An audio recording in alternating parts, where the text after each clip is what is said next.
l'effort de venir aujourd'hui.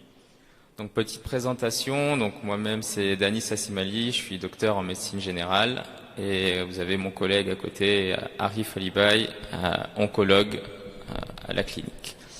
Nous allons aborder ce jour la cancérologie, donc thème assez vaste qu'on va diviser en deux parties. Une première partie plutôt dépistage que je vais vous présenter et ensuite une partie plutôt traitement que va nous présenter Arif Baï.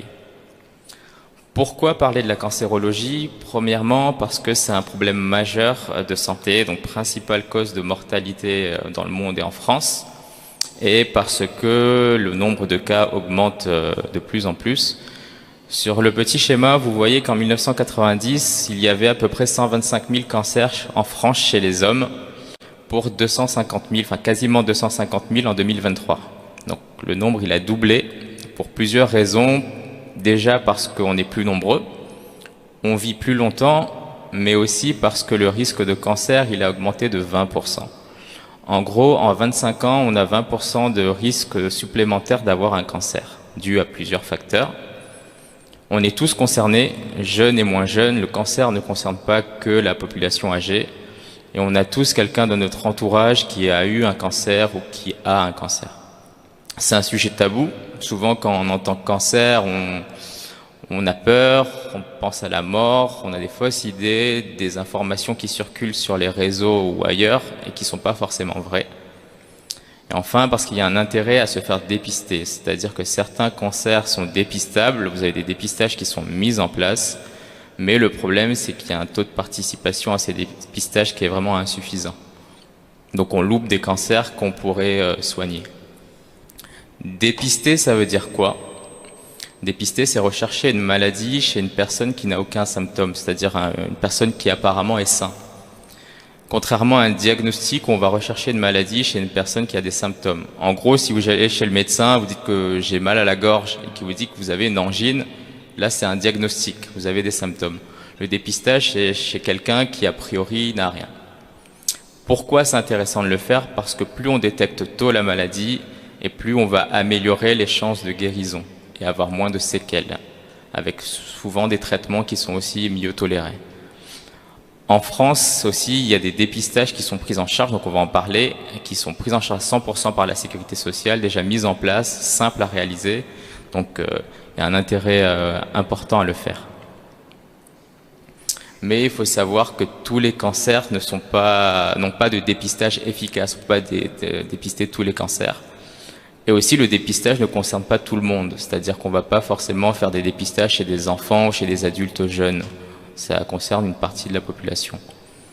Quels cancers sont dépistables? En France, on va en parler plus en détail ensuite. Donc vous avez le cancer du sein et de l'utérus, que je laisserai mes collègues femmes en discuter chez les femmes. Le cancer colorectal, donc chez les hommes et les femmes entre 50 et 74 ans. On verra les modalités plus tard. Au cas par cas, on a le cancer de la prostate, cancer du poumon et cancer de la peau. Le cancer colorectal, donc quelques chiffres, en France c'est 50 000 cas par an. À La Réunion, alors les derniers chiffres qu'on avait c'est 300 cas par an, mais là peut-être que vous avez vu au journal, il y avait une gastro-entérologue qui est passée, elle parlait quasiment de 500 cas par an. Sur un ZEMAT de 3000 adultes de plus de 50 ans, c'est 1 cas par an. Donc c'est pas négligeable. C'est le 3e cancer le plus fréquent chez l'homme. Donc là sur le schéma, vous voyez le gros intestin, ce qu'on appelle le côlon, et à la fin vous avez le rectum. Donc tout ça, ça fait l'appareil colorectal. Et sur la paroi, cette paroi de cet organe, on peut avoir parfois des petites lésions, donc des polypes ou des fois des adénomes qui parfois peuvent dégénérer et devenir des tumeurs cancéreuses, donc des cancers. Quels sont les symptômes d'un cancer colorectal? Il faut savoir que pour les cancers de manière générale, il n'y a pas de symptômes spécifiques, c'est-à-dire que c'est pas parce que vous avez ce symptôme que c'est sûr que vous avez un cancer. En fait, il faut réfléchir à un ensemble de symptômes chez une personne qui a des risques de développer un cancer. Donc souvent, le cancer colorectal, au début, il est asymptomatique, c'est-à-dire qu'on n'a rien, on ressent rien. Et c'est là l'intérêt du dépistage, parce que c'est chez ces patients qu'on va essayer de trouver le cancer le plus rapidement possible, le plus tôt possible pour le traiter. On peut avoir parfois du sang dans les selles, mais pareil, le sang dans les selles, c'est pas visible forcément à l'œil nu. Parfois c'est le cas, mais majoritairement c'est pas visible. On peut avoir des changements du transit, donc des alternances diarrhée, constipation sur du long cours, des douleurs abdominales chroniques, donc de plusieurs mois, et souvent, quand c'est un peu plus avancé, une perte de poids. Donc là, sur le schéma, pareil, vous voyez au début les deux images sur la gauche, c'est un adénome débutant, donc une lésion qui n'est pas forcément méchante, mais elle peut évoluer, elle va saigner, donc du sang dans les selles, et va devenir un cancer. Et ça, cette évolution, ça prend 10 à 15 ans en moyenne. Donc d'où l'intérêt de diagnostiquer tôt. Il faut savoir que pour les cancers, notamment le cancer colorectal, on a des facteurs de risque, c'est-à-dire des choses qui vont faire augmenter le risque de cancer. Certains, ils sont non modifiables, on n'y peut rien, c'est la vie, on va dire. L'âge, donc après 50 ans, le risque de cancer du côlon, il augmente. Les antécédents personnels et familiaux, la génétique, dans quelques cas, on peut avoir des cancers colorectal qui sont d'origine un peu héréditaire, génétique. Souvent, en pratique, comment ça se passe? Quand on a plusieurs cas de cancer colorectal avant 50 ans dans une famille, on va faire une enquête.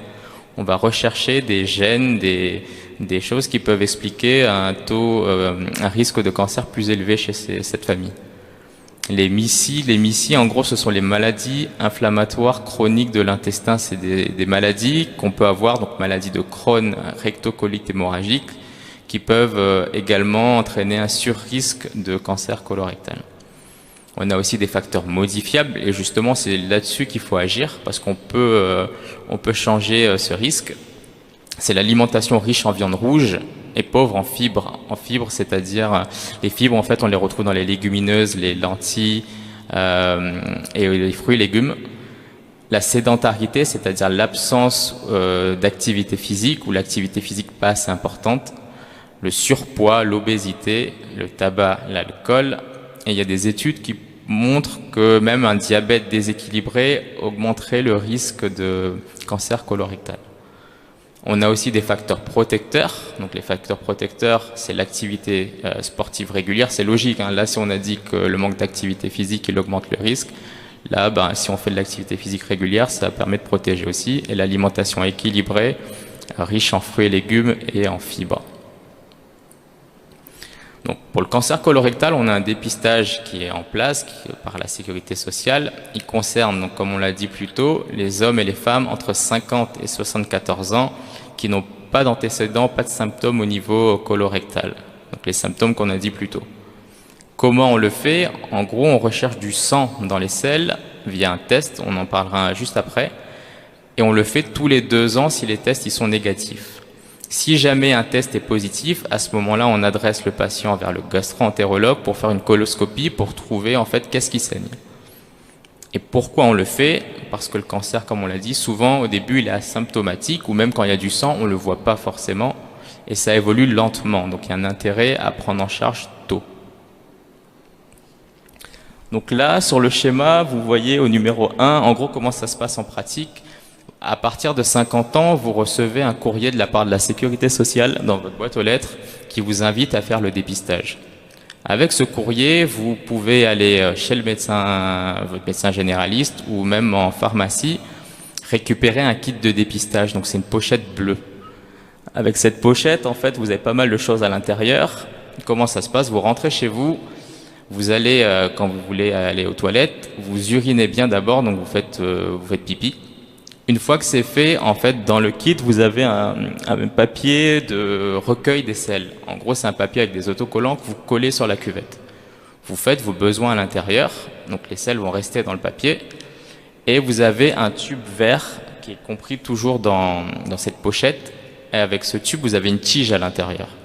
Et la tige, avec cette tige, vous récupérez un peu de matière fécale.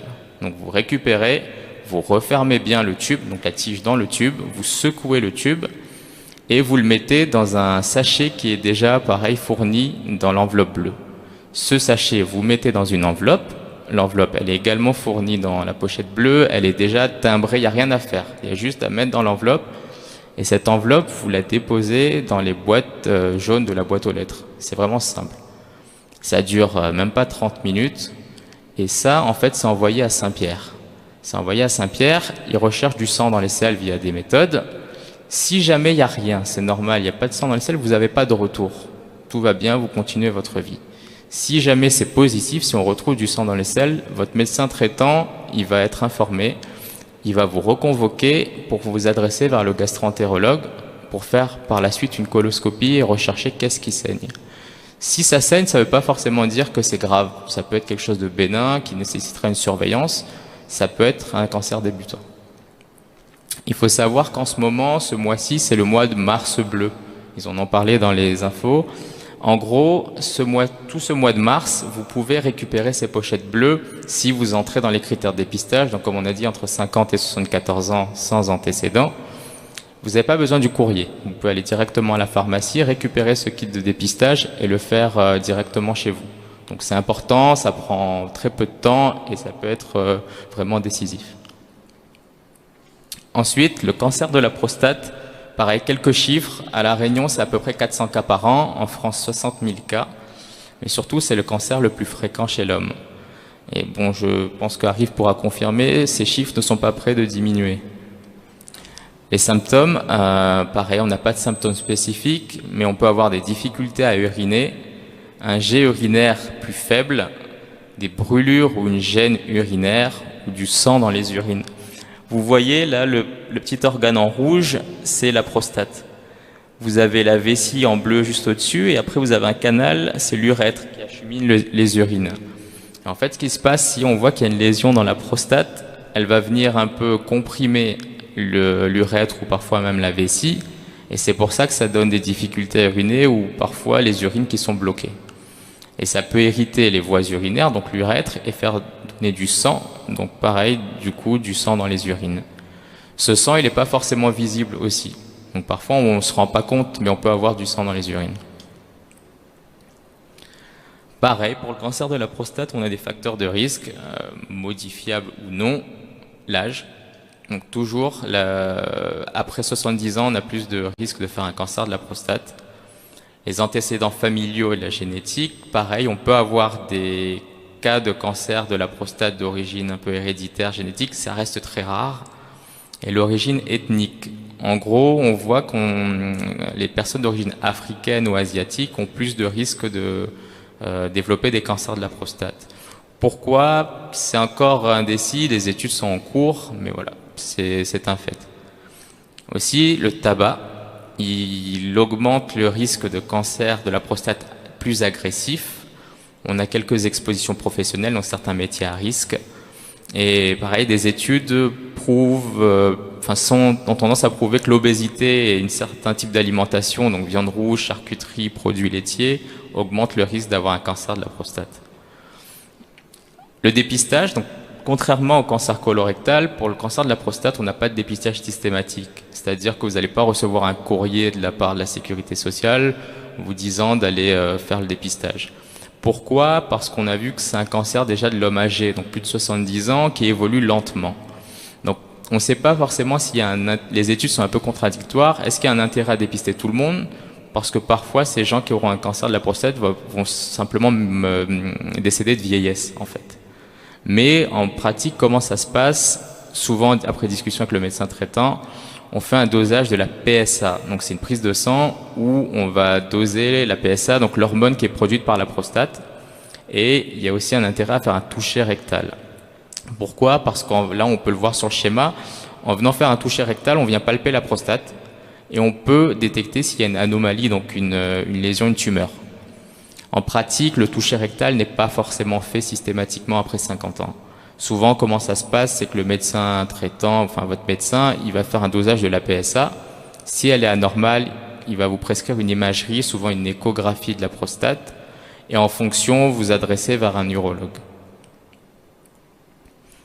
Ensuite, le cancer du poumon, donc quelques chiffres, 450 cas par an à La Réunion, 52 000 cas en France, mais surtout, c'est la première cause de décès par cancer en France, parce que c'est un cancer qui est plus agressif et qui évolue plus rapidement. Les symptômes, donc pareil, on n'a pas de symptômes spécifiques, mais ce sera des symptômes chez des patients à risque, donc une toux chronique, donc qui persiste plus de 3 mois, des difficultés respiratoires, un essoufflement, des douleurs à la poitrine ou des crachats de sang. Les facteurs de risque, bon, vous le savez, hein, principalement c'est le tabac. Donc c'est 80% des cancers du poumon. Et surtout, le risque, il augmente avec le nombre de cigarettes fumées et la durée. Donc plus on fume beaucoup et on fume longtemps, plus on a un risque de développer un cancer. Et surtout, l'arrêt de la cigarette, elle permet de diminuer le risque. Peu importe, c'est-à-dire même si vous avez fumé 30 ans, vous arrêtez, le risque il va quand même diminuer ensuite. Bon, il restera probablement plus élevé que chez les gens qui fument pas, mais vous avez quand même un gain. Le cannabis et les opiacés, donc des drogues, la pollution atmosphérique, les particules, le diesel. Vous avez le radon. Le radon, en gros, c'est un gaz qui est présent dans les sous-sols rocheux et c'est surtout un gaz qui est nocif dans les espaces clos, les espaces fermés. Vous avez l'exposition professionnelle à l'amiante. Avant, il y a 20 ans et même maintenant, vous avez certains immeubles qui sont encore où il y a de l'amiante. Donc c'est pour ça qu'on désamiante les immeubles et les endroits où il y a de l'amiante. Et pareil, il y a des études qui tendent à montrer qu'une alimentation pauvre en fruits pourrait augmenter le risque de cancer du poumon. Comme partout, vous avez des facteurs de risque non modifiables, notamment les antécédents familiaux. Le dépistage du cancer du poumon, pareil, comme pour le cancer de la prostate, vous n'avez pas de dépistage systématique. Mais des études tendent à suggérer qu'il faudrait dépister une population particulière.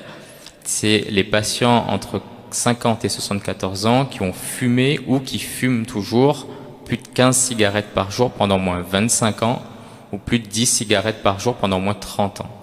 Et surtout, c'est les patients qui seraient aptes à recevoir un traitement curatif, donc un traitement qui permettrait de guérir le cancer si le cancer il est avéré. C'est-à-dire des personnes qui sont plutôt en bonne forme générale.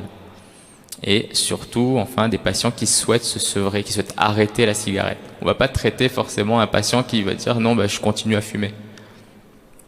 Comment on fait? C'est un scanner thoracique à faible dose, donc c'est un type de scanner où on recherche une lésion cancéreuse au niveau des poumons. Si c'est le cas, on fait des examens complémentaires et on adresse vers les spécialistes, donc pneumologues, cancérologues.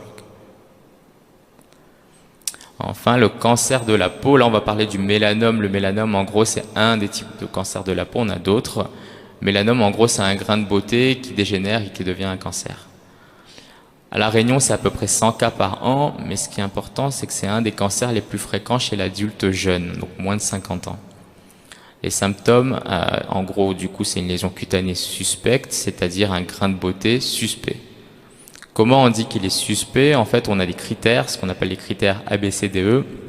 Donc vous voyez là un grain de beauté qui est asymétrique, c'est-à-dire qu'il n'est pas complètement rond, il n'est pas ovale ou rond, il a une forme asymétrique. Les bords sont irréguliers, ça va un peu dans tous les sens. La couleur, elle est variable, c'est-à-dire que la couleur, elle n'est pas homogène, c'est pas tout noir. Il y a un peu de noir, il y a un peu de brun. Le diamètre supérieur à 6 mm et surtout un grain de beauté qui évolue, c'est-à-dire qui change d'aspect. Tout grain de beauté qui change d'aspect doit faire consulter. Les facteurs de risque, principalement pour le mélanome comme les autres cancers de la peau, c'est l'exposition aux ultraviolets, c'est-à-dire au soleil ou même aux ultraviolets type cabine de bronzage. Aussi le phototype, c'est-à-dire le type de peau qu'on a. Si on a une peau claire, on est blond, roux, les yeux clairs, bon, logiquement, on n'a pas trop de blond chez nous, mais on est plus à risque de développer un cancer de la peau. Pour les autres types de cancers, excepté mélanome, on a parfois des expositions à des toxiques ou à certains médicaments. Le dépistage, comment on le fait? On dépiste pas tout le monde, mais clairement, un patient qui a des grains de beauté, on lui dit déjà de surveiller lui-même ses grains de beauté, de voir si ça évolue ou pas, s'il y a un changement. Et on lui demande de surveiller régulièrement ses grains de beauté, faire surveiller par un médecin traitant ou dermatologue. Souvent, une surveillance annuelle suffit, parfois plus rapprochée en fonction des gens. Donc, pour résumer, que faire, comment agir? On a pu voir que l'alimentation, elle a un rôle dans tous les types de cancers, enfin quasiment tous les types de cancers. Donc, idéalement, avoir une alimentation équilibrée, manger plus de fibres, de fruits et légumes et moins de viande rouge. Il n'y a pas nécessité d'avoir de la viande rouge à chaque repas. Ça, c'est clairement. Et quand on dit fruits et légumes, c'est pas forcément les pommes de terre à chaque fois. Bouger régulièrement. au moins 30 minutes d'activité physique par jour, de la marche ou autre.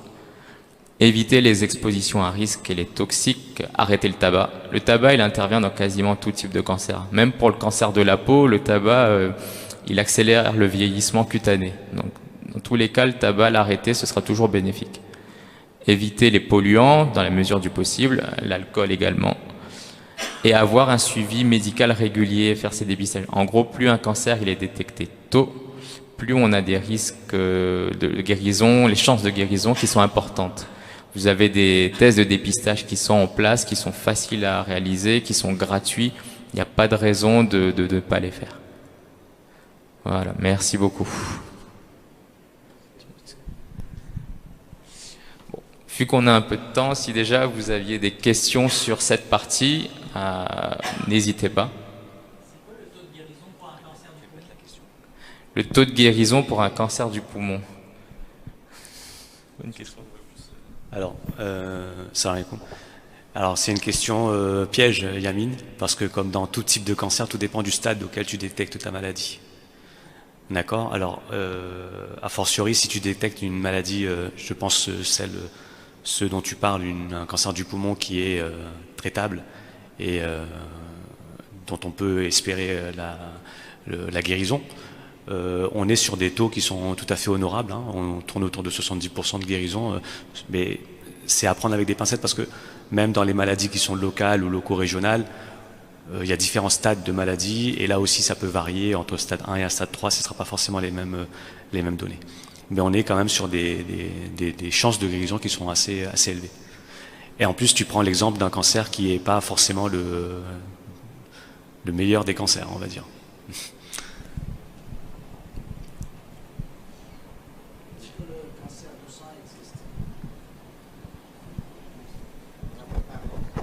Oui, le cancer du sang, ça existe. Vous avez plusieurs types, hein, leucémie, vous avez le cancer aussi des lymphome, c'est encore un peu différent. On n'en a pas parlé parce qu'on n'a pas forcément de dépistage. Après, de manière générale, déjà, ces cancers, si vous faites une prise de sang, on peut avoir des signes indirects. Donc ça peut entraîner après des examens complémentaires. Et puis, si vous avez un suivi régulier par votre médecin, ne serait-ce qu'en vous examinant, en faisant une prise de sang annuelle, on peut avoir des signes qui nous disent bon, peut-être que là il y a un cancer du sang. Mais on va dire qu'on n'a pas de dépistage en place en France. Et puis ça reste un cancer en termes de fréquence qui n'est pas parmi les plus fréquents. Donc dépister toute la population, c'est pareil. Après c'est un intérêt médicalement pour la personne, il y aura un intérêt, mais pour la population générale, parfois l'intérêt n'est pas forcément flagrant, on va dire. Donc les cancers du sang, c'est ce qu'on appelle les cancers hémato. Donc en fait ça fait référence à une spécialité qui est différente, l'hématologie. Et en fait, en réalité, il n'y a pas de test de dépistage, des examens de diagnostic pour confirmer le diagnostic. Mais le dépistage, finalement, il est assez souvent facile à partir du moment où on fait une prise de sang, par exemple sur une leucémie, on va le détecter, on peut le détecter, on peut avoir des signes indirects. Ou alors sur un lymphome, par exemple, on va avoir des ganglions qui vont grossir, par exemple, et ça peut amener à un diagnostic avec une biopsie, des choses comme ça. Mais il n'y a pas d'examen à proprement parler pour dépister ces maladies-là, comme l'a dit Danis. Voilà, c'est effectivement une maladie qui est différente. On a les tumeurs solides, ce dont on parle là, les tumeurs hématologiques qui font référence à une spécialité à part. Et là, il n'y a pas de population franchement dédiée pour ça aussi, parce qu'on se retrouve avec des maladies hémato chez l'enfant. Vous avez tous en tête des leucémies chez les enfants ou des choses comme ça. Donc c'est vraiment une maladie qu'on peut avoir chez le jeune, le moins jeune, l'enfant ou la personne plus âgée. Après, il y a des maladies qui sont vraiment plus spécifiques hémato à la personne âgée. Par exemple, le myélome, ça c'est typiquement une maladie plutôt hématologique de la personne âgée.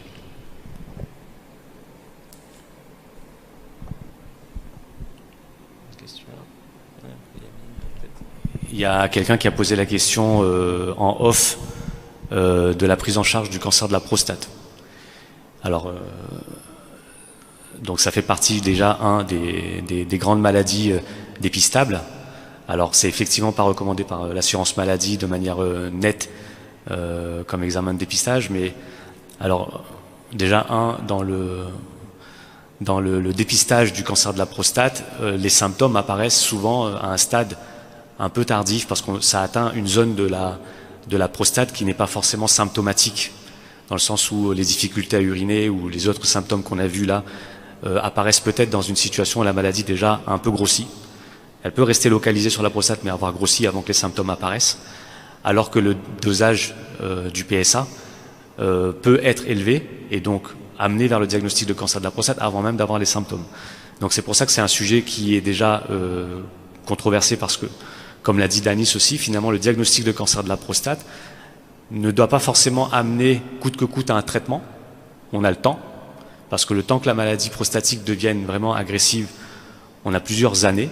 Et puis comme l'a dit Danis justement, finalement il s'agit d'un cancer qui va avec l'âge. Plus on va prendre de l'âge, plus le risque de cancer de la prostate va augmenter.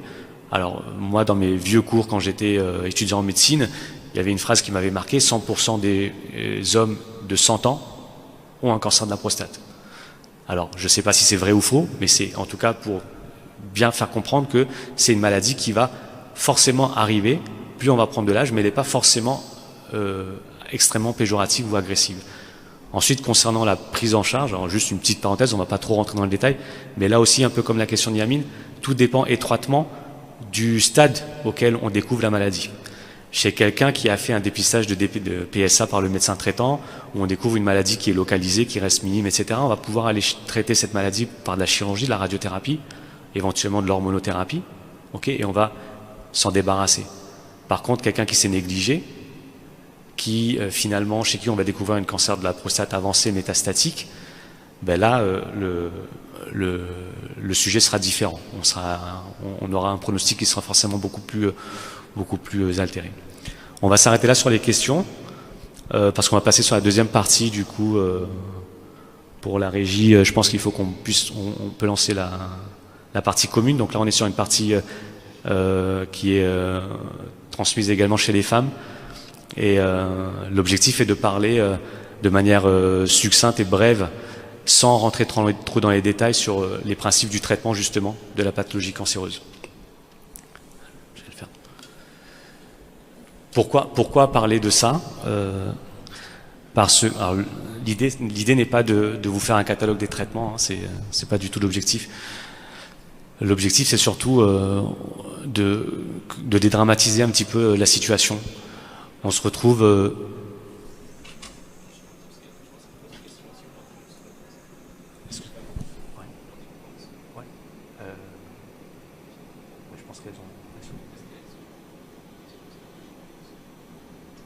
peut-être attendre 2 petites minutes.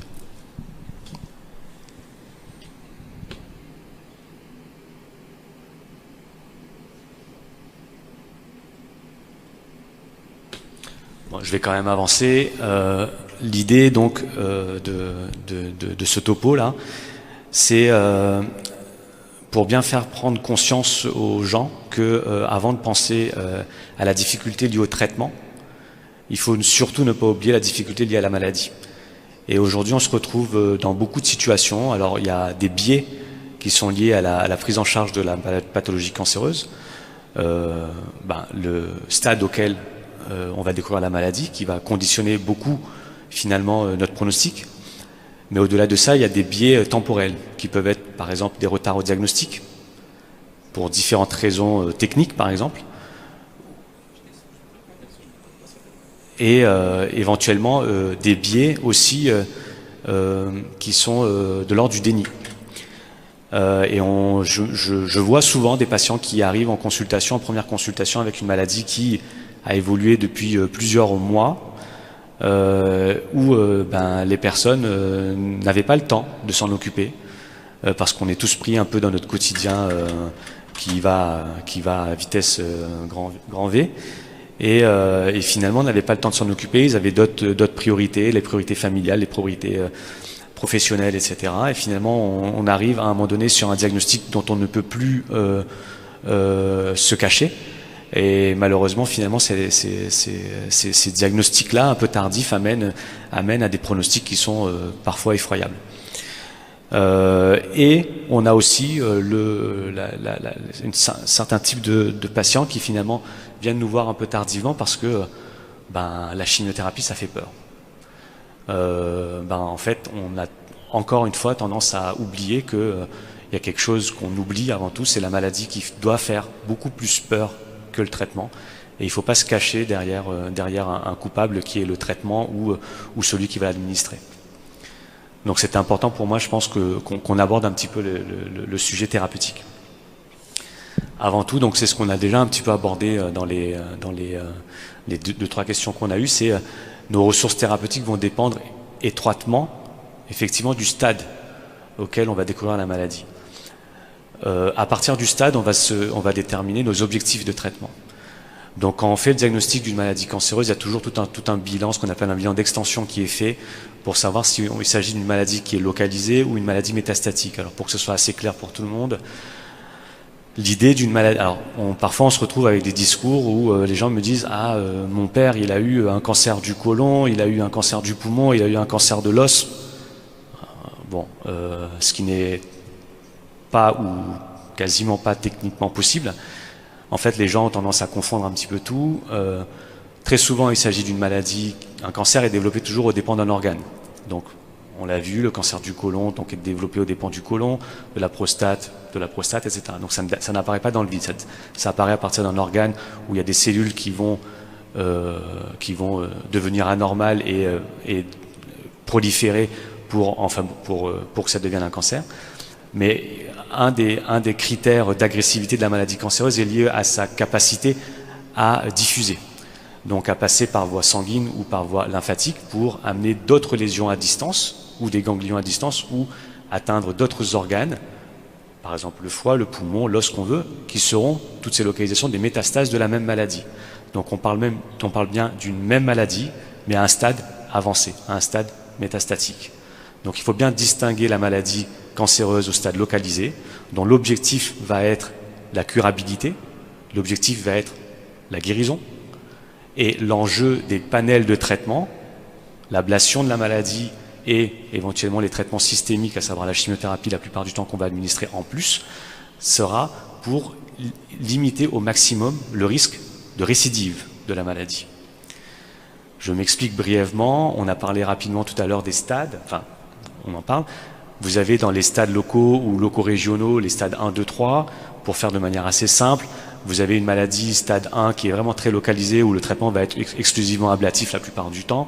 Et vous avez des maladies où on est toujours sur une maladie qui reste locale ou loco-régionale, dont l'objectif va toujours être la curabilité, mais qui a commencé à grossir un peu trop, qui a commencé déjà à disséminer un petit peu par les voies lymphatiques, ce qui n'est pas encore allé trop loin, mais on sait très bien que si on se limite à un traitement ablatif, quand je parle de traitement ablatif, je parle de traitement chirurgical ou éventuellement traitement de résection, si on se limite à ça, on sait très bien qu'on ne détruit pas la maladie dans son entièreté et de là vient les traitements complémentaires, les traitements systémiques, par exemple la chimiothérapie. A contrario, vous avez la maladie métastatique où la maladie est déjà avancée. Notre objectif, ce ne sera pas la guérison, ce ne sera plus la guérison, ce sera le contrôle de la maladie. On peut obtenir des excellents contrôles de la maladie jusqu'à obtenir une rémission partielle, à savoir une diminution de la maladie, ou on peut même obtenir des rémissions complètes, à savoir que la maladie n'est plus détectable, mais elle est toujours là, d'accord ? Mais il faut bien comprendre que cette maladie, on ne guérit pas, et notre objectif dans le traitement, ce sera de se rapprocher le plus possible d'une maladie chronique. Qu'est-ce que j'entends par une maladie chronique ? Je vais prendre un exemple, c'est toujours le même exemple que je prends un peu auprès des patients qui viennent me voir.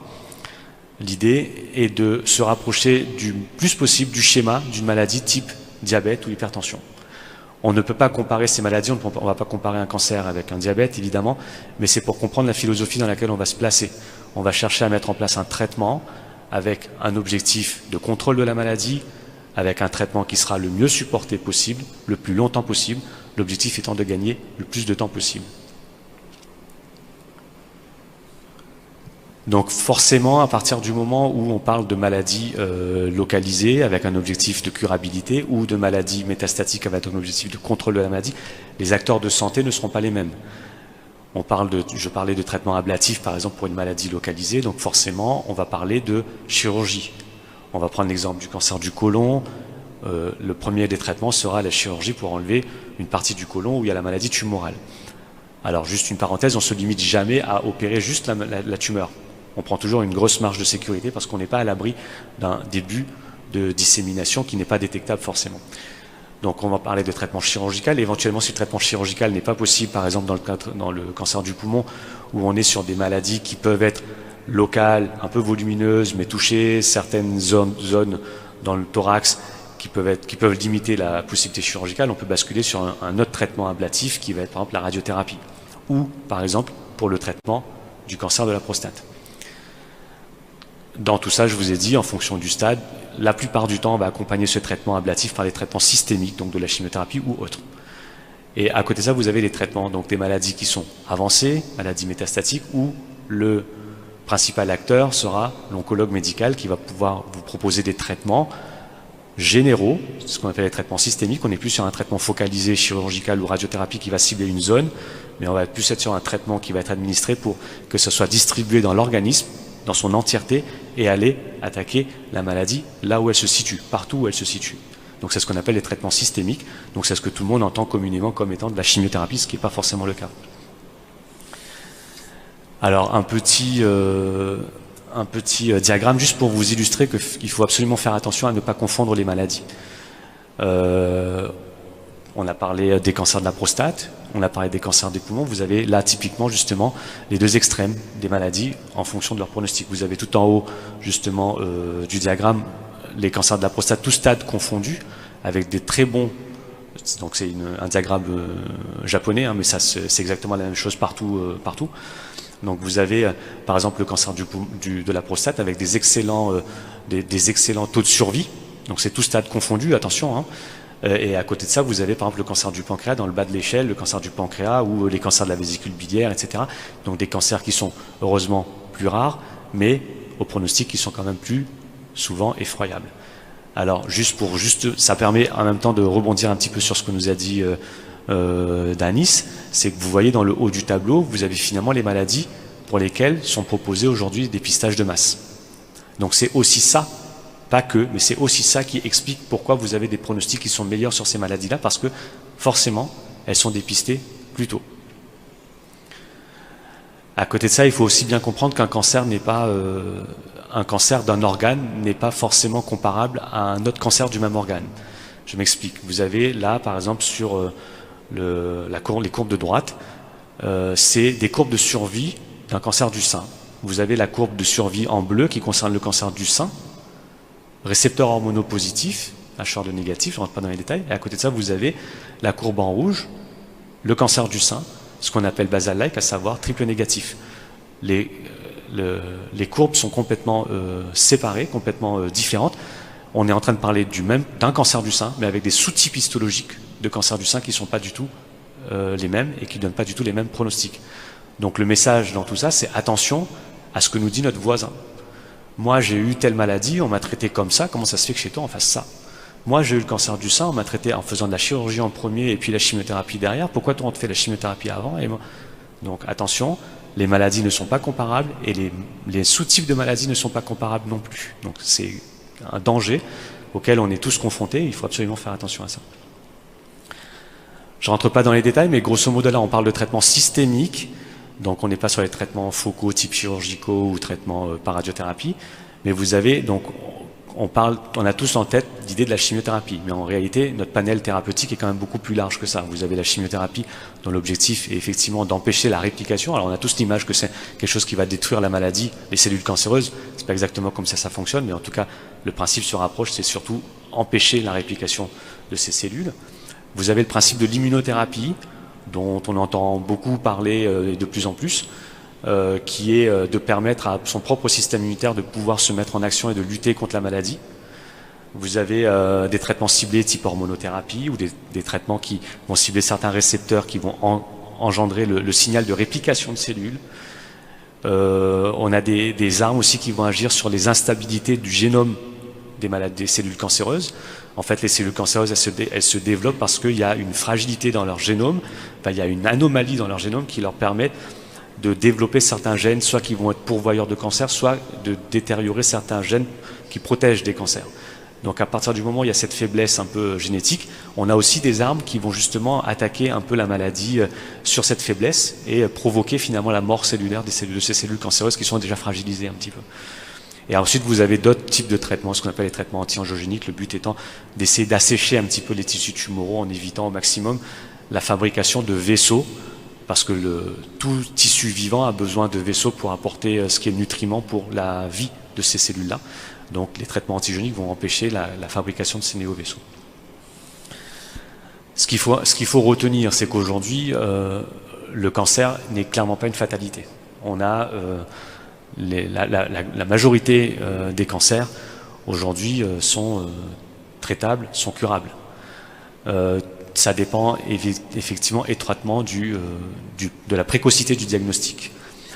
Là, pour illustrer ça, vous avez par exemple sur les courbes de gauche, les courbes de survie du cancer du sein, localisé, à haut risque, qui a été traité, et vous constatez que 86% des patientes qui ont eu un cancer du sein ne récidivent pas de cancer après 5 ans.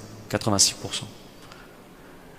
À droite, vous avez les mêmes courbes, mais qui reflètent plus, au lieu de refléter la récidive, reflètent plus la survie globale. C'est-à-dire que vous avez 87% des patientes qui ont eu un cancer du sein à 7 ans sont en vie. Donc une extrême majorité des cas. Une petite parenthèse juste qui me permet de rebondir sur la courbe bleue.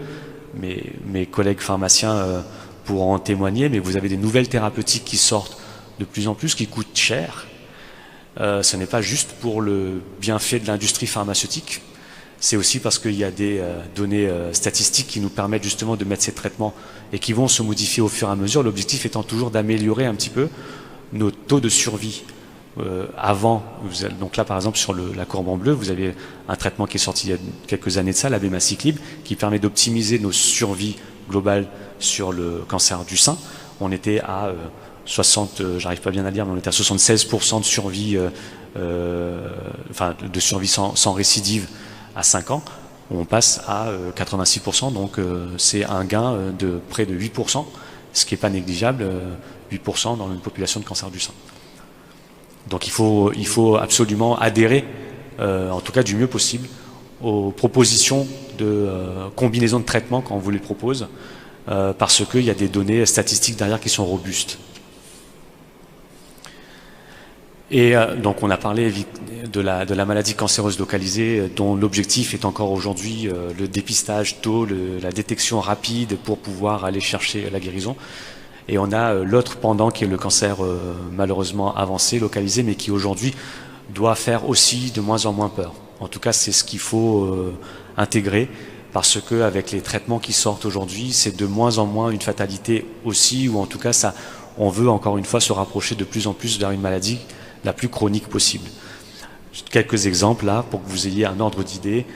On parlait du cancer de la prostate métastatique. Vous constatez que 62% des patients avec les traitements aujourd'hui qui sont proposés à notre époque, 62% des patients qui ont un cancer de la prostate métastatique est encore en vie à 5 ans. Ce qui est énorme. Vous avez les cancers du sein métastatiques, récepteurs hormonopositifs, une médiane de survie, c'est-à-dire 50% des patientes qui ont un cancer du sein métastatique sont encore en vie au-delà de 5 ans. Il y a quelques années de ça, on était sur des statistiques qui ne dépassaient pas les 24 mois. Un autre exemple encore, le cancer de la vessie tout à gauche, avec les traitements qui s'étoffent de plus en plus. Vous avez le cancer de la vessie métastatique, tabac induit évidemment, médiane de survie, 50% des patients sont encore en vie dans le cadre d'un cancer de la vessie métastatique à 31 mois. Donc, je ne vais pas vous lister tous les cancers, mais il faut que vous compreniez bien qu'aujourd'hui, la maladie cancéreuse, même si elle est diagnostiquée à un stade métastatique, ce n'est pas valable pour tous les cancers malheureusement, mais il y a des avancées majeures sur certains cancers, d'autres qui traînent un peu plus, mais les choses vont changer, on l'espère.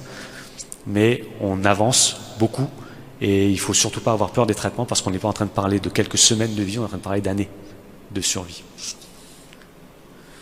En conclusion, il n'y a pas un cancer, il y a des cancers. On n'est pas sur un schéma blanc ou noir, on est sur un schéma de nuances de gris. À nous de déterminer ensemble, quand on se voit en consultation, où on se situe et quel est le projet adapté à la situation dans laquelle le patient se retrouve. Il s'agit effectivement d'une maladie grave, ça personne ne peut le nier. Mais par contre, il faut quand même qu'on puisse parler librement aujourd'hui de guérison dans les situations de cancer localisé. C'est surtout ça qu'il faut retenir. Et il faut aussi qu'on puisse évoquer la possibilité de la chronicisation des maladies cancéreuses métastatiques. C'est notre objectif. De plus en plus, c'est notre objectif. Voilà, donc pour conclure, il faut évidemment privilégier la voie du dépistage, la voie de la détection précoce. C'est quelque chose qui nous est offert par la chance qu'on a d'être dans des pays occidentaux qui nous donnent cette possibilité. On n'a pas le droit de bouder ce qu'on nous propose, parce que c'est de nous dont il s'agit, et toute notre histoire cancéreuse dépendra de ces diagnostics qui sont précoces. Voilà, je vous remercie pour votre attention. On va peut-être passer sur quelques questions et en même temps, je vais demander à Yamine de venir nous rejoindre, qui nous fera un petit peu le point sur son vécu. Je te remercie, Yamine, déjà, énormément. Et il nous parlera un petit peu de son vécu. On a peut-être déjà une première question, là.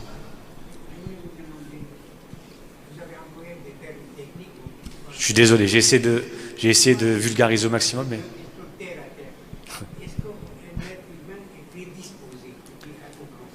Alors, est-ce que c'est héréditaire ou bien est-ce qu'il y a un défaut de l'organisme ou bien c'est lui qui a voulu, qui n'a pas voulu, Oui, Salam. Je pense que vous avez loupé, c'est pour ça la première partie. Certains cancers, dans certains cancers, on peut avoir une part génétique, mais pas tout type de cancer. Certains cancers, c'est possible, notamment le cancer colorectal, cancer du côlon et du rectum. Parfois, on peut avoir des gènes, donc des prédispositions génétiques, où on aura un risque augmenté de faire un cancer colorectal. C'est pas dans tout type de cancer, c'est pas chez tout type de personnes, mais c'est possible. Néanmoins, c'est pas parce qu'on a ce gène qu'on va forcément développer un cancer. Mais chez ces personnes-là qui ont une prédisposition génétique, la surveillance sera plus rapprochée plus tôt. Typiquement, une personne qui a une prédisposition génétique pour le cancer colorectal, on va lui faire des coloscopies au lieu de faire le dépistage habituel. On va faire des coloscopies plus tôt et de manière plus rapprochée. Est-ce que des analyses médicales, on peut savoir qu'il y a une anomalie dans les leucocytes, et tout ça? Attendez, leucocytes. Non, il n'y a pas d'examen sanguin basique comme ça qui nous permettent de faire un dépistage précis d'une maladie cancéreuse. Il peut y avoir des signes indirects, d'accord, mais pas suffisamment fiables pour dire il y a un cancer. Après, c'est différent de ce qu'on a évoqué, le dosage biologique du PSA. On ne parle pas de ça là, évidemment. Mais sur une prise de sang standard, une numération formule, on peut voir quelques petits désordres, mais qui peuvent être le témoin d'une maladie cancéreuse comme qui peuvent être le témoin d'autres pathologies. C'est pas comme ça que vous allez pouvoir faire le diagnostic. Le diagnostic, ça va être soit sur la base de symptômes, soit sur la base de tests de dépistage qui sont proposés. Mais de toute façon, le diagnostic cancéreux, il ne dépend étroitement que du diagnostic, ce qu'on appelle histologique.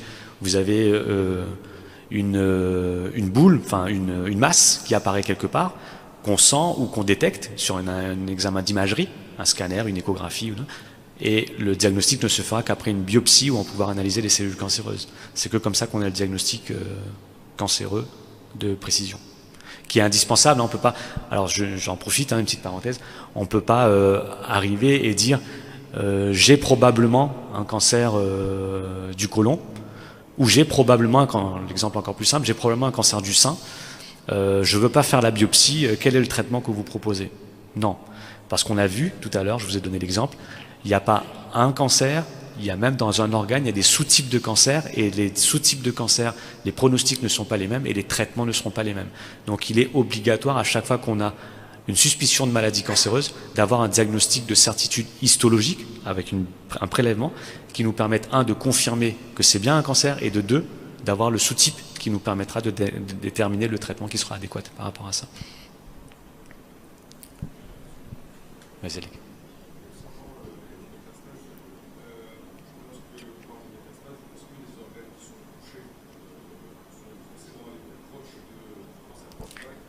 Ex- Excellente question. Je répète la question parce que du coup, effectivement, il n'y a pas le micro. Alors, la question est l'évolution de la maladie métastatique. Quel est le mode de dissémination finalement de métastase? Est-ce que c'est une dissémination par proximité ou est-ce que c'est une dissémination autre? Non, clairement, quand on parle de métastase, c'est une dissémination qui est soit par voie sanguine, d'accord, soit par voie lymphatique.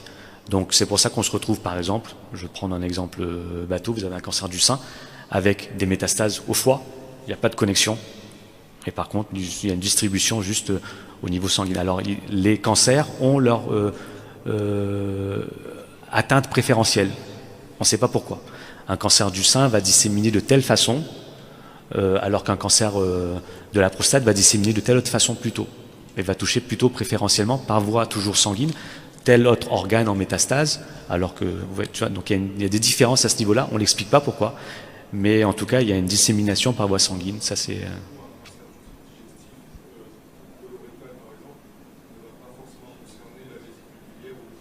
Non, non, non, non. Non, non, non. Alors il y a des organes qui sont plus soumis au site métastatique. Classiquement, c'est le poumon, le foie, l'os, le cerveau. Voilà, un cancer du colorectal qui va donner une métastase de la vésicule biliaire, par exemple, ça c'est quelque chose qu'on ne verra pas. On verra pas. Je ne sais pas s'il y a des questions chez les femmes.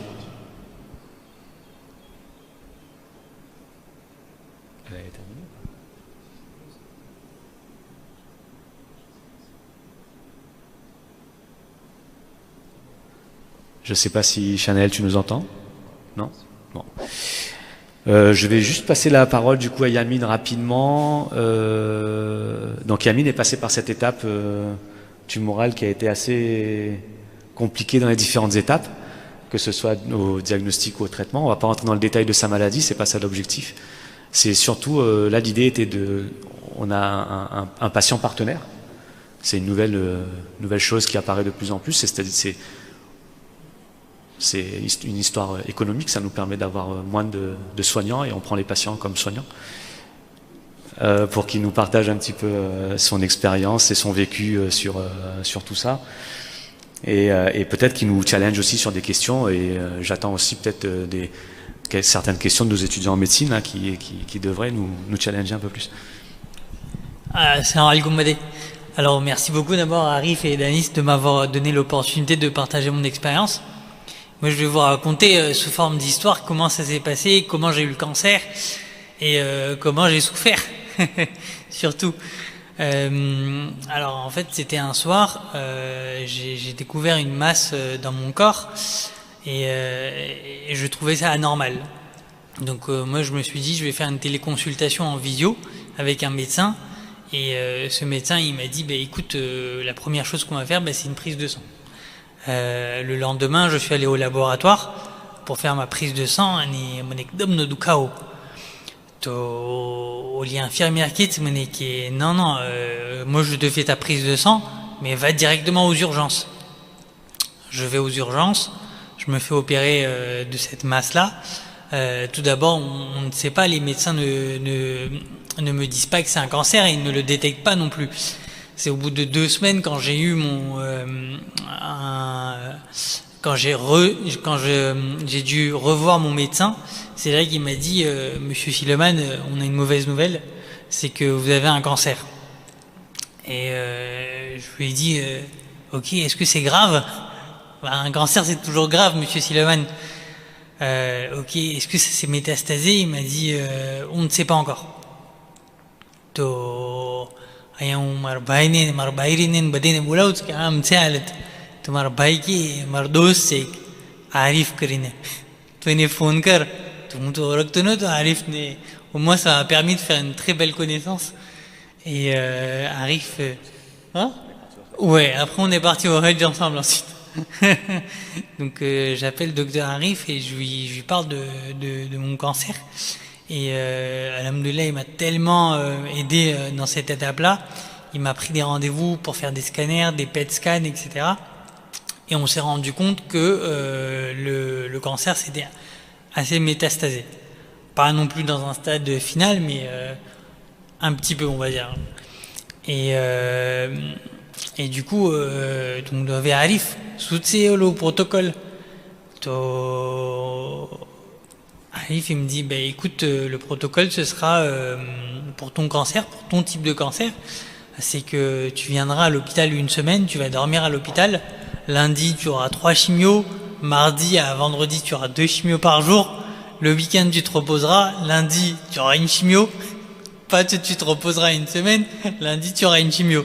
Et on fera des cycles comme ça pendant 3 cycles.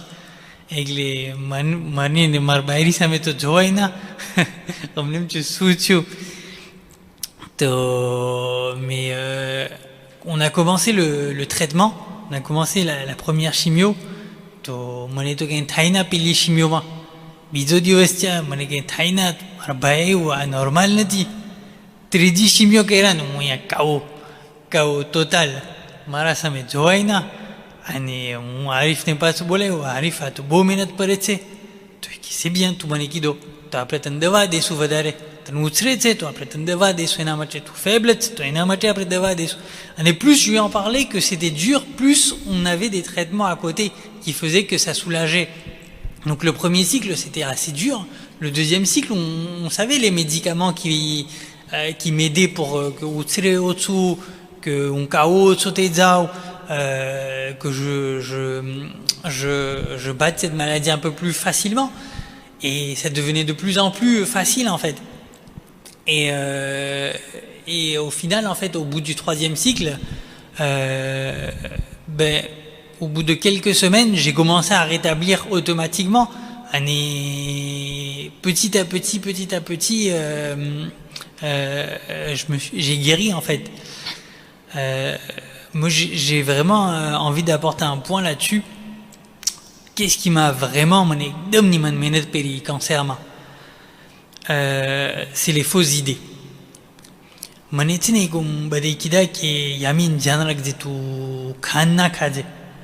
Évite le sucre.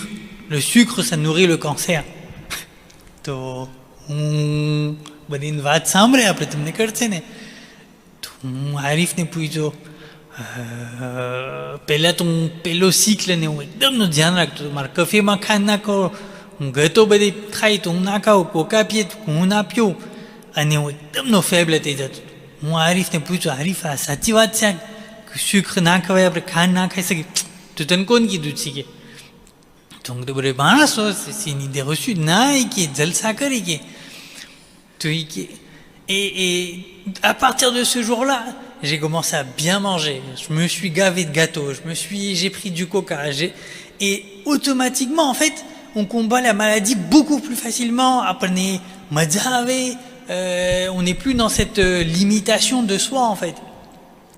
Et il y a une deuxième chose qui m'a fait vraiment souffrir aussi, c'est les médecines un peu traditionnelles, on va dire ça. En fait, on va vous faire, les gens ils vont venir vous voir et vont dire tu pi pandra bo saru છે તાર cancer માટે તું આ ખાજે તને બહુ સારું થઈ જશે આ મારો એક સગો હતો એની આ ખાધો પાંદડા અને બહુ એને અને આપણને એમ થાય કે ક્યાં એને હું ના પાડું. Et c'est ce qui fait le plus souffrir parce que clou dégueulasse ouais et bêtises. C'est ça qui est vraiment dur en fait dans le cancer. Nous décès. Déjà qu'il y a la chimio à côté en fait. La chimio c'est dur et à côté de ça on viendra rajouter en fait cette comment dire ces méthodes un peu je sais pas comment les dire et homéopathique ou traditionnel ou je ne sais pas, mais ça fait vraiment souffrir quoi. Donc moi c'est mon conseil en fait quand il y a quelqu'un qui me dit j'ai un cancer, je lui dis pelitise là tout tar docteur ne peut-il dire que tu khan khai શકે છે અને બીજી ચીજ બધી ઓલી દવા ના હોય દેશી દવા donc évite parce que ça va te mettre KO tout ça. Donc voilà, au bout de Alors, différentes choses que tu fais passer là, Yamine, c'est que tes amis ne sont pas des gens de bonne compagnie. Déjà, non, je plaisante. Déjà, bon, tu as parlé de ta maladie, mais on va pas revenir là-dessus. Toi, tu as eu ce qu'on appelle une polychimiothérapie, donc un cumul, comme tu l'as dit, de 3 molécules. Donc, tu avais un des protocoles les plus compliqués à passer en termes de chimiothérapie.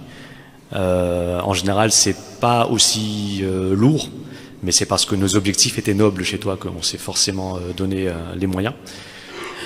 Et la deuxième chose que tu relates, c'est finalement cette histoire de sucre. Donc moi, je sais pas. On sait tous que effectivement aujourd'hui notre alimentation elle est délétère. On mange trop sucré, on mange trop de viande rouge, etc. Mais tout ce discours, il est valable pour la situation avant ou après. La situation pendant le cancer, où on doit tenir un traitement qui est lourd, ça n'a pas de sens de partir sur des situations restrictives, comme tu l'as bien dit, où finalement je vais me priver de telle ou telle chose, alors que finalement c'est la seule chose dont j'ai envie de manger, et c'est la seule chose qui va m'apporter de l'énergie. Donc c'est pour ça que, pour moi, la réponse elle est assez simple en général. C'est des bêtises, il faut se concentrer sur le traitement. Tant qu'on est sous traitement, il faut se concentrer sur le traitement, parce qu'il faut qu'on soit en bon état pour pouvoir bénéficier du traitement. Parce que quelqu'un qui s'affaiblit sous traitement, ça veut dire on est obligé de faire une interruption dans les cures, on est obligé de décaler, on est obligé de s'arrêter. Donc tout le pronostic derrière est conditionné par rapport à ça aussi. Or, on sait tous que quand on a une maladie cancéreuse, l'appétit déjà est pas bon, on perd beaucoup d'appétit. Donc le peu qu'on en ait, si on doit en plus se priver, c'est un combo maléfique finalement. Je suis d'accord. Donc non, voilà, après, là, ça doit faire un peu plus de 2 ans que j'ai eu ce cancer-là. Et alhamdoulilah, aujourd'hui, je peux aller courir, je peux aller faire du sport, je peux tout manger. Et heureusement qu'en fait, j'ai fait ce traitement sans m'interroger de quoi que ce soit, en fait. Et la seule chose que moi je dis aux personnes qui viennent d'avoir un cancer, etc., écoutez votre médecin et personne d'autre, parce que c'est lui qui viendra vous guérir, en fait. Donc voilà, merci beaucoup. Je ne sais pas si vous avez des questions. N'hésitez pas, les questions, on répond à tout. Chez les femmes, il y avait quelqu'un qui voulait éventuellement aussi peut-être proposer de témoigner. Je ne sais pas si elle est toujours aussi volontaire. C'est Madame Rayana Natou. Je ne sais pas si elle est là et si éventuellement elle peut aussi témoigner peut-être de son parcours. En tout cas, Chanel, il faut que tu nous fasses un retour pour qu'on sache, nous, ici, s'il se passe quelque chose ou pas. Merci.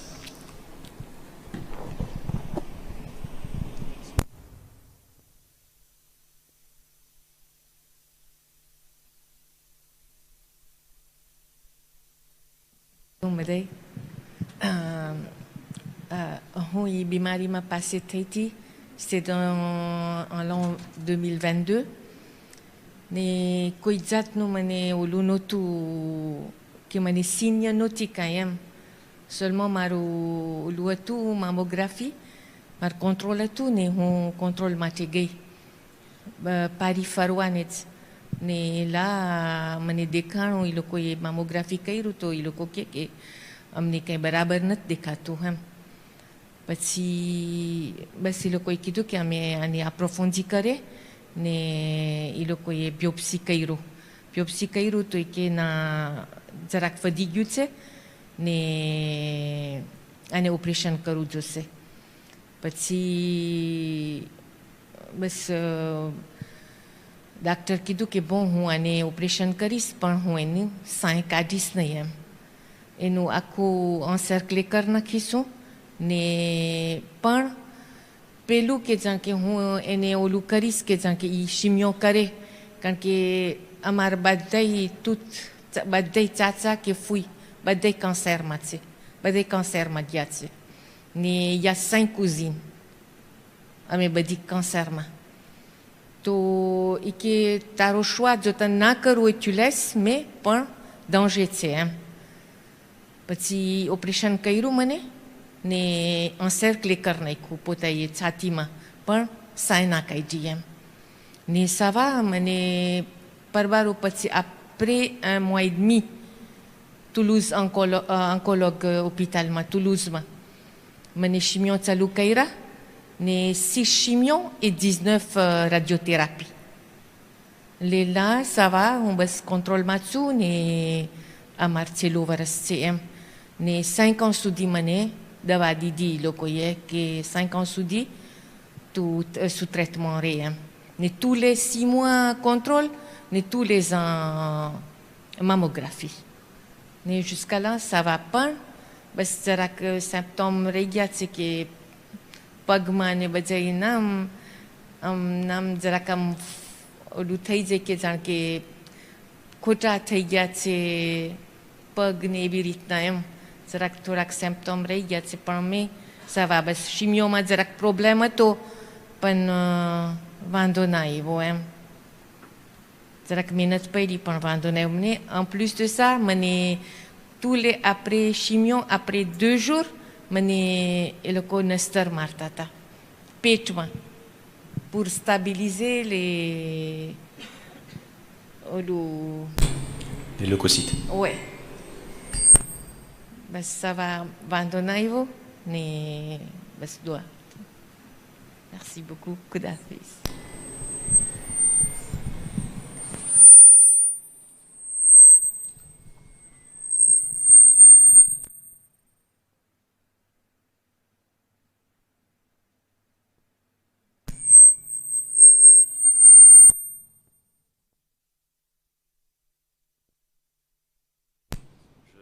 Il y a une question chez les femmes qui est est-ce qu'on perd forcément les cheveux avec la chimiothérapie?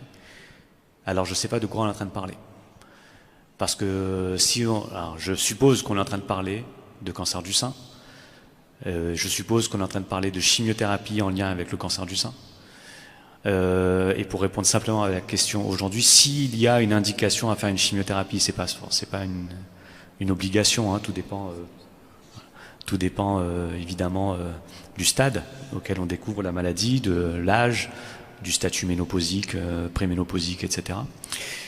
Bref, mais s'il y a une indication à faire une chimiothérapie, les protocoles de chimiothérapie qui sont aujourd'hui proposés pour le cancer du sein fait perdre des cheveux de manière systématique et drastique. C'est quelque chose qui est malheureusement impossible à éviter. C'est le temps de la chimiothérapie. Une fois que le traitement est terminé, tout repart normalement. Aujourd'hui, c'est une très bonne question parce qu'aujourd'hui, il y a quand même différentes méthodes pour vivre ça au mieux. Alors, on ne va pas pouvoir faire pousser des cheveux qui refuseront de pousser sous chimiothérapie, ça c'est pas possible. Mais il y a des techniques un peu esthétiques, etc., pour qu'on puisse supporter ça du mieux possible. Donc c'est tous les professionnels paramédicaux qui nous accompagnent dans la prise en charge. Et le cancer du sein est typiquement le cancer du sein où ces professionnels ont toute leur place, justement. Et après, donc, dans les autres maladies cancéreuses, ça dépendra en fonction des chimiothérapies qui sont proposées. Il y a des chimiothérapies qui sont ce qu'on appelle alopécientes, donc qui font perdre des cheveux. D'autres non, donc ça dépendra vraiment des protocoles, en fait.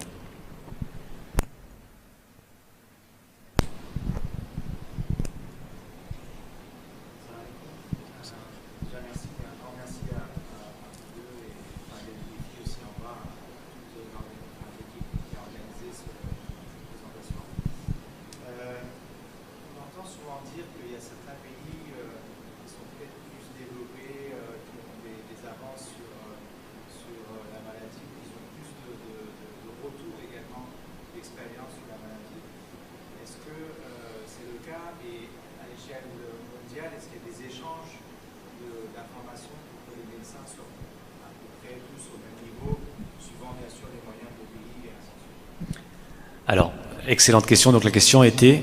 Tu peux répondre ? Ouais.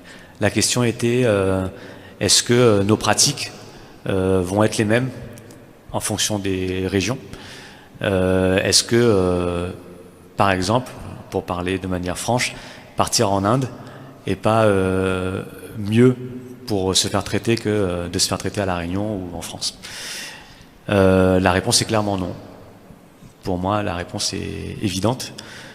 pour différentes raisons. La première des raisons, c'est que les protocoles qu'on va utiliser, les thérapeutiques qu'on va employer, c'est pas des traitements qui vont être à l'appréciation unique du médecin que vous allez avoir en face de vous. Non, c'est des protocoles qui sont établis de manière internationale. Donc c'est des études qui sont menées à l'échelle, à la grande échelle internationale, où on a déterminé que tel protocole, telle association de chimiothérapie fera mieux que tel autre traitement. Donc c'est des protocoles qui sont employés de la même façon ici, aux États-Unis, à Paris, en Occident, et même en Inde, en réalité, qui vont utiliser des protocoles de toute façon qui ont fait la preuve. On est en France, on travaille, heureusement, enfin en France et la médecine occidentale, c'est ce qui a démarqué la médecine occidentale, c'est qu'on travaille sur des preuves. On est sur ce qu'on appelle une médecine basée sur des preuves, donc sur des données statistiques. Mais entre guillemets, le seul avantage qu'on peut avoir, et encore je ne sais pas si c'est un avantage, parce que finalement moi j'ai eu beaucoup de retours aussi dans l'autre sens, c'est qu'on peut avoir l'impression que tout va plus vite là-bas, en tout cas en termes diagnostiques. Je ne suis pas certain aujourd'hui que ce soit réellement le cas. Après, il y a toute la question du confort. Voilà, vous payez les soins, donc vous allez payer la chambre d'hôtel, le lapsus révélateur, la chambre d'hôpital qui va être forcément peut-être plus confortable que ici à la clinique ou à l'hôpital public ou voilà. Mais on est là pour des soins, on n'est pas là pour faire de l'hôtellerie. Déjà, alors c'est facile à dire, hein, peut-être plus difficile à vivre, mais quand même. Mais voilà, donc il y a ce confort-là. Et après se pose la question éventuellement de l'accessibilité, la rapidité des examens. Mais en fait, je pense pas, parce qu'aujourd'hui, alors il y a eu un petit moment de flottement pendant la période Covid, mais aujourd'hui, quand vous avez des demandes d'examen d'imagerie, de diagnostic, etc., et que vous mettez dessus que c'est pour une suspicion de maladie cancéreuse, enfin moi en tout cas, de ce que je vois, c'est que ça va très vite. Ça va très vite. Ça va très vite. Les plannings sont chamboulés pour pouvoir intercaler le scanner, l'IRM, etc., en plus du planning qui est déjà préétabli. Donc je ne suis même pas certain que réellement il y a un intérêt, en tout cas sur le plan thérapeutique, non, aucun. Aussi, la question de se faire traiter à l'étranger, on le remarque, nous ici, se pose la question du post-traitement. C'est-à-dire qu'on a des patients qui vont aller se faire traiter en Inde, mais après, quand il y a les soucis, les effets indésirables, ils sont de retour ici. Le suivi n'est pas le même, c'est-à-dire qu'il ne pourra pas se rendre toutes les semaines en Inde, et parfois nous on a des problématiques sur cette chose-là aussi, où on a le post-traitement qui n'est pas forcément évident, parce que typiquement un patient qui sera suivi à la clinique, moi j'ai un souci, d'autant plus je connais Arrive, je lui envoie un message, on a une discussion. Un patient qui est traité ailleurs et qui vit ici, l'échange ne sera pas aussi facile. Donc si on a des problématiques, des effets indésirables, un retour où il y a une urgence, ici on va dire que d'autant plus quand on exerce à La Réunion où c'est quand même assez petit, on a nos entrées, on a nos connaissances, on peut échanger plus facilement. Un patient qui typiquement qui sera traité en Inde, si il vient me voir parce qu'il y a un souci, je ne sais pas comment je fais typiquement ou vers qui je l'adresse. Donc ça c'est aussi une deuxième problématique. Si tout va bien, parfait. Si tout va bien, ça roule. Mais en fait, quand ça va pas, c'est là où c'est problématique. Excellente remarque, et on va juste après ça on libère les femmes pour elles ont un atelier pratique. Typiquement, vous avez un chirurgien qui vous a opéré en Inde du côlon. Derrière, il y a une complication parce qu'une fois qu'on a opéré quelqu'un, c'est un chantier à l'intérieur. Hein. Il y a des fibres, c'est compliqué d'y retourner. Et vous arrivez à La Réunion, et il y a une complication X ou Y, vous demandez à un chirurgien qui vous connaît pas d'aller vous opérer. Bah lui il va être réticent à le faire parce qu'il sait pas ce qu'a fait son confrère, il sait pas comment il a fait les choses, il sait pas vers quoi il va aller. Donc c'est vrai que ça peut être quand même assez compliqué à ce niveau-là. Il faut toujours penser aussi à après. Qu'est-ce qui va se passer après? Si tout se passe bien, très bien, mais s'il y a une complication, bah là c'est tout de suite plus compliqué. Vous n'allez pas retourner en Inde. Voilà, on va s'arrêter là sur la partie commune parce que les femmes ont donc un atelier pratique qui est extrêmement intéressant. Donc la régie on peut arrêter la retransmission. Et puis nous, on reste à disposition là, toujours s'il y a encore des questions. On m'entend. Du coup, on va passer à la pratique. Aussi, la question aussi, parfois, il y a des gens qui demandent plusieurs avis, ce qui est très bien. Mais forcément, demander plusieurs avis, des fois dans des pays différents, vous-même, vous allez être perdu qui suivre. Donc c'est aussi un autre problème. Donc souvent, nous, ce qu'on se conseille, c'est d'avoir un avis, et éventuellement avoir un deuxième avis au même endroit, mais d'en avoir plus, si c'est contradictoire, vous-même, vous allez être perdu, et même parfois nous-mêmes, on va vous dire, bon, bah, faites ce que vous voulez, mais je suis pas sûr que ce soit forcément bénéfique non plus. Surtout sur un cancer où les protocoles sont quand même standardisés.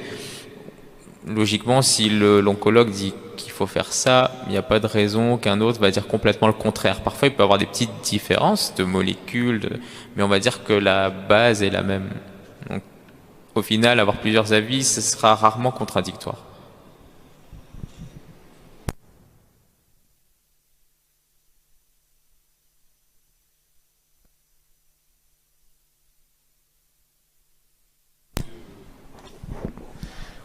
Alec, décidément, a des questions qui sont toujours très tranchantes. Euh, Alors, la question, je vais la répéter,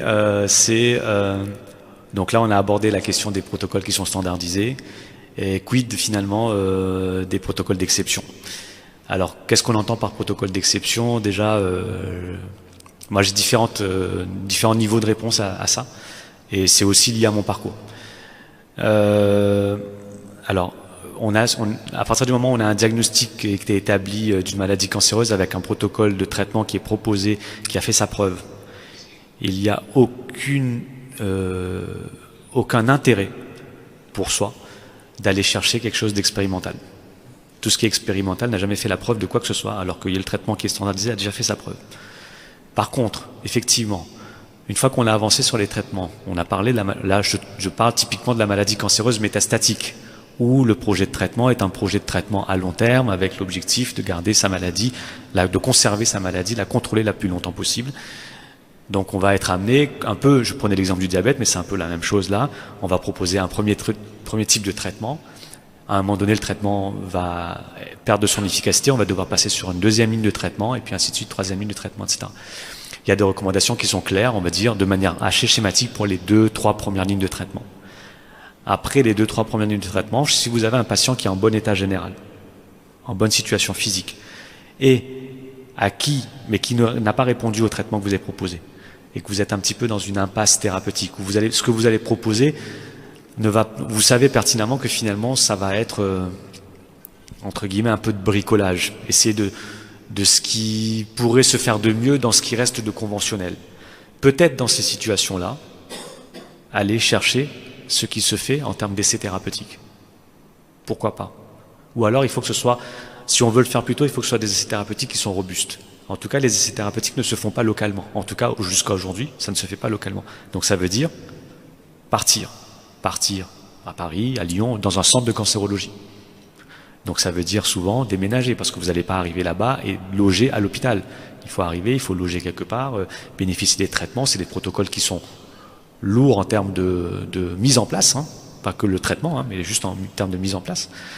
Donc c'est un chamboulement dans toute une vie. Il faut réfléchir, il faut vraiment en parler clairement avec l'oncologue. Est-ce que ça vaut le coup? Parce qu'il peut y avoir des protocoles d'essai de phase 1 par exemple, où ça va pas apporter finalement peut-être grand-chose. Il y a des molécules où on se dit, ah tiens, ça peut être quelque chose de très intéressant de le tenter, allez-y. Même avant même que le patient n'y pense, on peut le dire, essayez-le. Moi, ça m'est arrivé personnellement, donc je sais de quoi je parle. Mais voilà, en fait, ça va dépendre vraiment, pas en première intention, pas sur les premières lignes de traitement, mais après, une fois que la maladie elle a continué à évoluer, peut-être, si le patient est en bon état, pourquoi pas lui proposer ça s'il y a un intérêt scientifique derrière.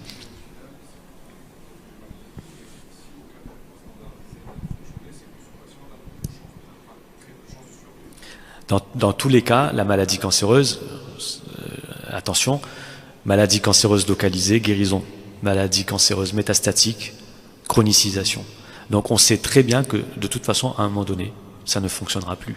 On sait très bien qu'à un moment donné, la personne va finir par décéder. De ça, la plupart du temps oui, ou d'autres choses, ça on ne peut pas le savoir, mais le deal, ça va surtout être retarder cette échéance le plus possible. Dans les meilleures conditions, toujours la première des conditions, c'est que les conditions soient bonnes, c'est que le patient puisse faire son traitement et le supporter, le tolérer. D'accord? Donc, on n'est pas sur un schéma où, enfin, la discussion, est-ce que je décède dans 12 mois ou est-ce que je décède dans 6 ans? Mais on sait qu'à un moment donné, il y a quand même à avoir cette issue. J'espère que dans les années qui vont venir, on se retrouve dans des situations de plus en plus, alors je ne veux pas m'étaler, mais on se retrouve quand même de plus en plus avec les combinaisons de traitements, hein, immunothérapie, chimiothérapie, etc., dans des situations où on est en rémission complète. Et pendant des années et des années, hein, il y a pas mal de patients que je suis qui sont sous immuno.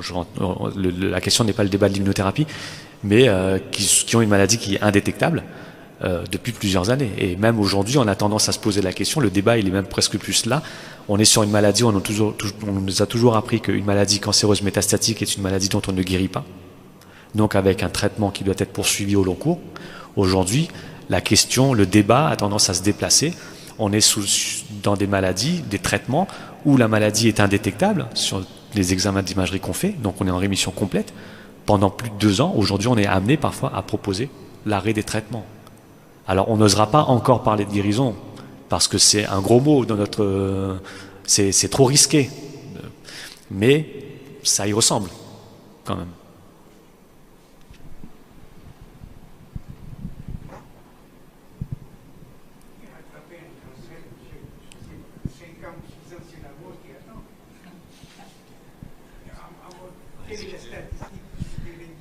Ça dépend du type de cancer, ça dépend... Non, pas forcément. Un cancer du sein, comme on a vu, un cancer du sein, il peut avoir des taux de survie de 86%, comme... 4... Pour... Bah, ça dépend du type de cancer. Donnez-moi un exemple de cancer.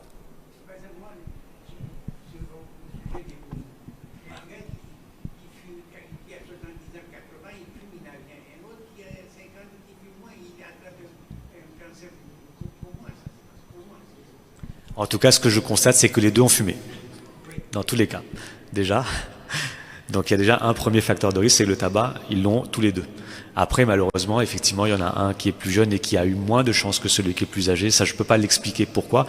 Mais en fait, je comprends ce que vous voulez poser comme question. Ça rejoint un petit peu votre question de tout à l'heure. Est-ce qu'il y a un terrain? Est-ce qu'il y a un terrain, effectivement, familial? Comme vous l'a expliqué Danis, c'est qu'effectivement, il y a des critères d'hérédité qui vont être pourvoyeurs de cancer dans une famille. Mais c'est pas parce que vous n'avez pas ces critères d'hérédité qui sont déterminés par des anomalies génétiques que vous n'avez pas de terrain familial. Malgré tout. Vous avez des maladies, vous avez des familles où il y a du diabète. Vous avez des familles où il y a de l'hypertension. Vous avez des familles où il y a du cancer. Il y a malgré tout un terrain familial. Aujourd'hui, on n'est pas capable de rapprocher forcément ce terrain familial, obligatoirement, à un risque héréditaire. D'accord? Mais si dans votre famille, vous avez 3 cancers du poumon et qu'à 50 ans, vous en avez un, il n'y aura rien de surprenant. Si par contre, voilà, effectivement, il n'y a personne qui a du cancer et que la personne a fumé 2 paquets par jour pendant 50 ans et qu'à un moment donné, il finit par avoir un cancer du poumon, bon ben, il n'y a pas franchement grand-chose de surprenant non plus, hein, parce que finalement, il subit un peu les conséquences de son attitude. Mais voilà, comme vous a dit Dani, ça va dépendre vraiment surtout du stade de la maladie. C'est ça qui va permettre de déterminer un petit peu votre chance de guérison ou pas. Reza.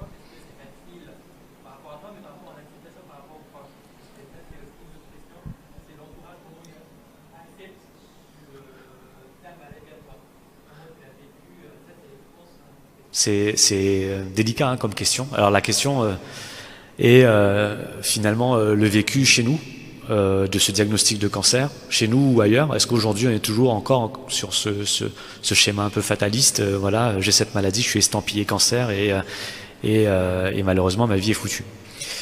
Alors c'est malheureusement encore un peu ce qu'il y a dans la tête de beaucoup de monde et c'est absolument ce discours-là qu'il faut qu'on casse aujourd'hui.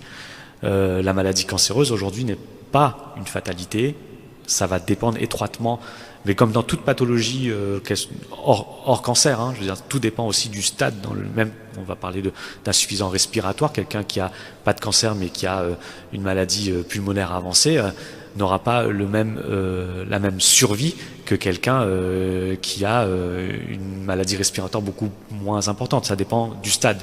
Tout ça, il y a beaucoup de cette stadification chez nous en médecine. Il faut absolument qu'on casse ce tabou justement, hein. Il faut qu'on puisse en parler, qu'on puisse justement venir voir, et c'est l'objectif aujourd'hui, c'est justement sensibiliser les gens pour qu'ils n'attendent pas, qu'ils ne tardent pas à venir, parce qu'ils, par crainte du diagnostic ou par crainte du traitement. Ça, c'est l'erreur fatale finalement, parce que ce temps qui est perdu est du temps qui est perdu pour nous, pour les patients.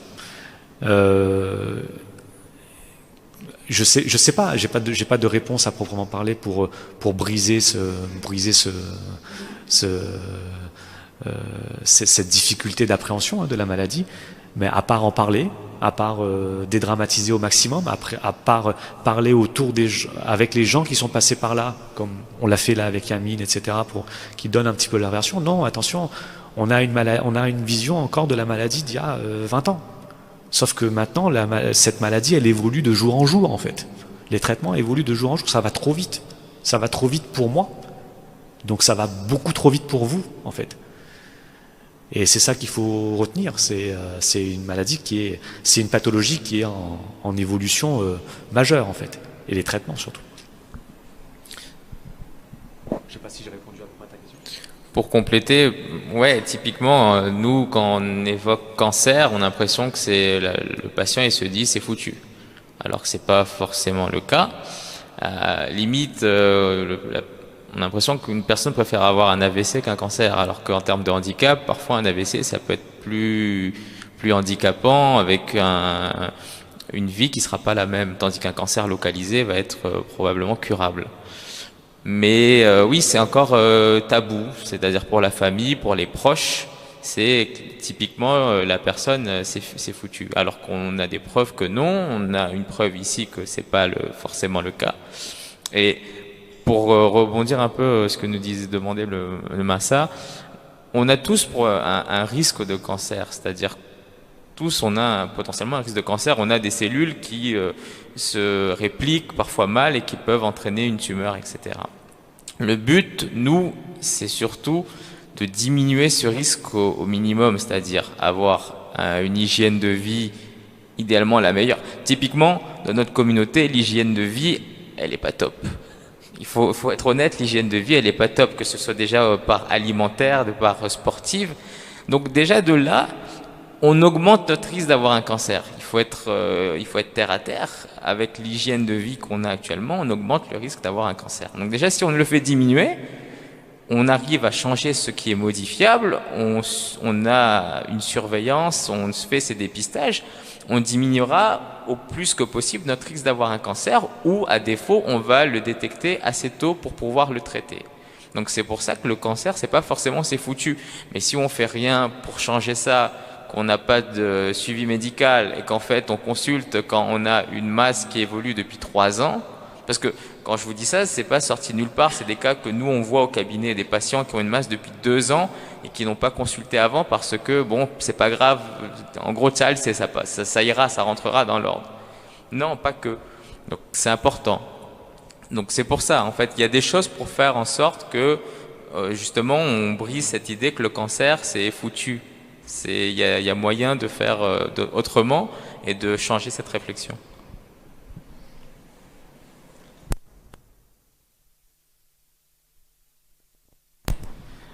Du coup, merci beaucoup. On va terminer la conférence, histoire d'être à l'heure pour le namaz.